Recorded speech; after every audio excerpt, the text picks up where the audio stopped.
All right, and now we'd like to welcome Dave from the Seneca Park Zoo to the show. Hey, Dave, how you doing? Thank you guys very much. How are we doing? Cool. So what is this? So I have, as the video explained, I have a little bit of a sample from the Genesee River. Okay. And what I did was, this is our 1 cubic foot study. Now, is this from the place that you guys actually set up at? Just across the river. Okay. Just, the place that we set up, we have to go to by boat. Okay. So I just went just across the river. I got the waders on this morning. I went out and I found a sample of river water.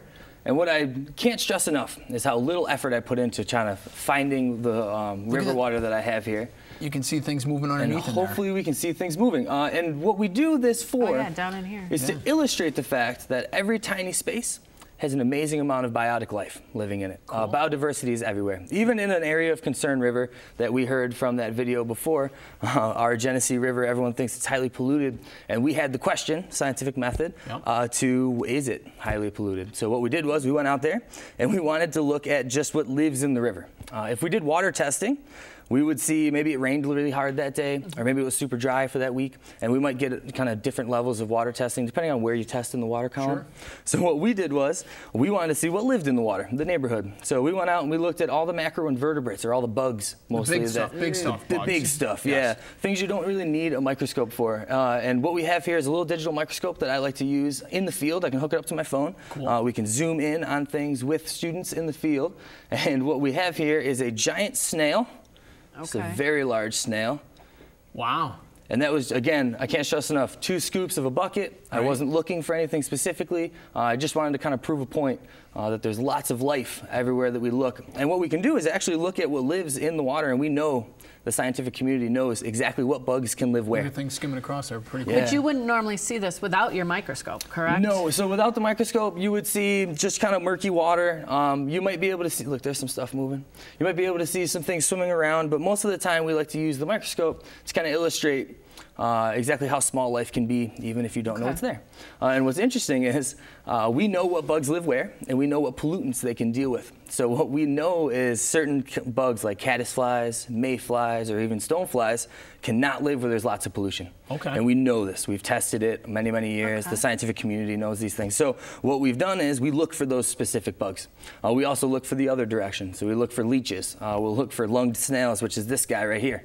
We'll look for things that can tolerate pollution, that can actually leave the water if they need to. They can live in kind of a murkier area. Okay. Our river is always going to be murky. With Genesee River, it's an agricultural river. It has a loose bottom, so it's going to be kind of always sooty. But that doesn't necessarily mean that it's polluted. And we actually, when we did this study, the 1 cubic foot study a couple years ago with David Lichtschwager, what we found was many different species of caddisfly, mayfly, and actually stonefly, which is great. So we know that the river is healthy enough to support that life. Okay. And because of things like that, we're seeing otters come back to the area. We're seeing sturgeon return back to the Genesee River, which is fantastic. So healthy enough for humans to consume? Still, we don't want to recommend eating a whole lot of things out of the river. The DEC has a wonderful recommendation as to how much fish you should be eating out of the river. But we like to kind of tell people that the river isn't a lost cause. It is full of life. And this is just one teeny little space in that area that we kind of collected. And as you can see, there's a giant snail. I can attest to the fact that I've seen a couple damselflies. You can see something swimming over on the other side of the bucket towards Absolutely, you there. absolutely. Amphipods, which are teeny little crustaceans, which are really, really nice to find because they are the base of the food level, or of the food web for all of the Genesee River. So if we find lots of these things, then we can kind of quantify how healthy the creek is, or how healthy the river is, which is great.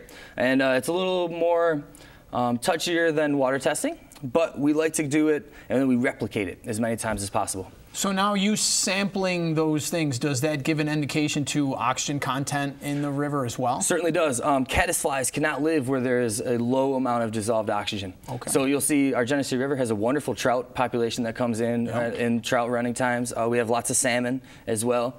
And that is indicative of high dissolved oxygen, which is great.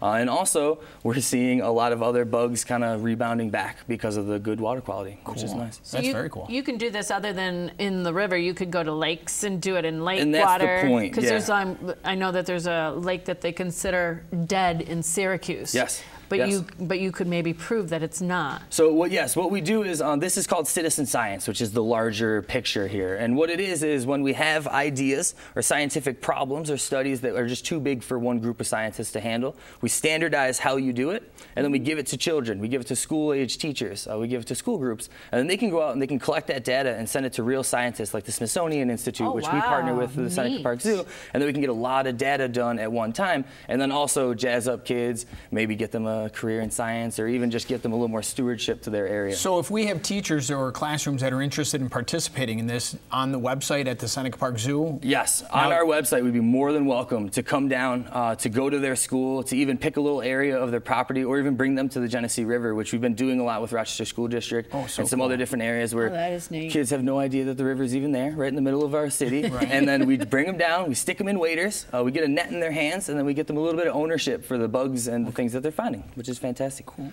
So is this something that other people, like if I have a pond in my backyard, that I could set this up and analyze the water and send you guys results? Absolutely. So what we use is an app called iNaturalist, which you can get on all of your phones. And then what we can do is you can take a picture of everything that you're finding. You can upload it to iNaturalist and actually tag us at the Seneca Park Zoo, and then we'll use that photo for a lot of our studies. We do say, though, that the DEC, you need a permit to collect bugs and bring them away from a river or a creek. But if you want to go out with the cube, just see what's living out there, take some pictures of some cool things that you may find, you're more than welcome to upload them to the app iNaturalist, or even just call us at the zoo, and then we'll take that data. That is awesome. Yeah. Pictures, not videos, right? Pictures, not videos, or a video, honestly, and all of it works. All of it works. And we like to connect people through many different types of media. We do Nature Journal Club, where we go out and we draw what we find. Nice. Every bit to connect everyone in the community to our local rivers, which is fantastic. Dave, thanks for Well, coming yeah, in. Dave, problem. thank you very Thank you much. very This much. is really Awesome, cool. man. Thank you very much. Thank you. Thank you.